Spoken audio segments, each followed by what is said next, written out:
Sticking with the law and the courts being a bit of a problem, let's talk about the latest outrage stemming seemingly from the European Convention of Human Rights. So people may have read recently in the Telegraph about a Congolese man who raped his stepdaughter, but couldn't be deported on the grounds of his Article 8 right to a family life under the European Convention on Human Rights. Now, this is especially strange because it's obviously his own family who are endangered by his presence in the country. Luke, what do you make of this? I mean, often it's not quite so simple to pinpoint the blame for these cases. It could be the ECHR, it could be British judges themselves, not losing all touch with common sense. But what do you make of this? Well, it is difficult. So, I don't know, I'm afraid, the detail of this particular case, and there's obviously evidence that goes in on both sides. But one thing I can talk about in general is that these are decisions normally of the first tier immigration tribunal, which is the first tier that considers these sorts of claims. And this case is likely to be appealed and go up to the Court of Appeal or one of the upper immigration courts. So it's worth waiting to see whether this stands. But in general, it shows a problem with human rights legislation and human rights jurisprudence, because you sort of create these rights that sound good in the abstract. A right to a family life sounds like a good, positive thing. No one wants families being broken up by the state. No one wants families being broken up by the state. The problem with it is that laws have a way of creating very dangerous precedents. So we now have a lot of case decisions from Strasbourg and from the courts in this country, which have led human rights laws to be shaped in a way which a lot of people find very strange, and in some situations quite dangerous. So we've seen recently, asylum claims making the headlines, that we just would not think are meritorious, and that people remaining in the country who really, really shouldn't be here. And that is why this human rights legislation is under scrutiny now more than ever before. I mean, it's worth mentioning that this has now been part of the European Convention was part of the Tory psychodrama for the last 5 years. Robert Jenrick famously making the case that we should be leaving and basically running his leadership campaign on the basis that we should leave. But no party seems willing to tackle this head on, because it would be quite a big job to get us out of these institutions and conventions now. But the kind of status quo is just allowing these cases to continue to drift. And I think there's just going to be more of these results that come forward that are outrageous on the face of them. We'll see how this individual case plays out. But until a political party is willing to grasp the nettle and actually reform this area, I think it's just going to keep happening. And Michael, you've written recently about how some of these cases are dealt with in Europe, because needless to say, the title says it is the European Convention on Human Rights. How do other governments, react to these kinds of decisions? Do they tolerate them? Do they also bow down to them?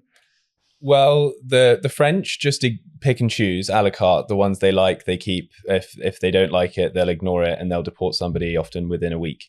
As we've seen several examples recently, including a hate preacher earlier this year who was deported tout de suite after he made derogatory remarks about the tricolor flag.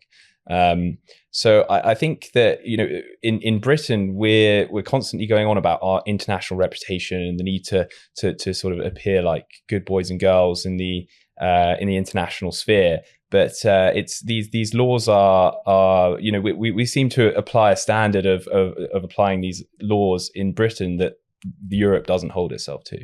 And also, I think that the ECHR element, Luke, you might be able to add to this, is a slight red herring in that the relevant parts of that law are pretty much copied verbatim into British human rights law, and so we would have to extricate that as well in order to solve the problem.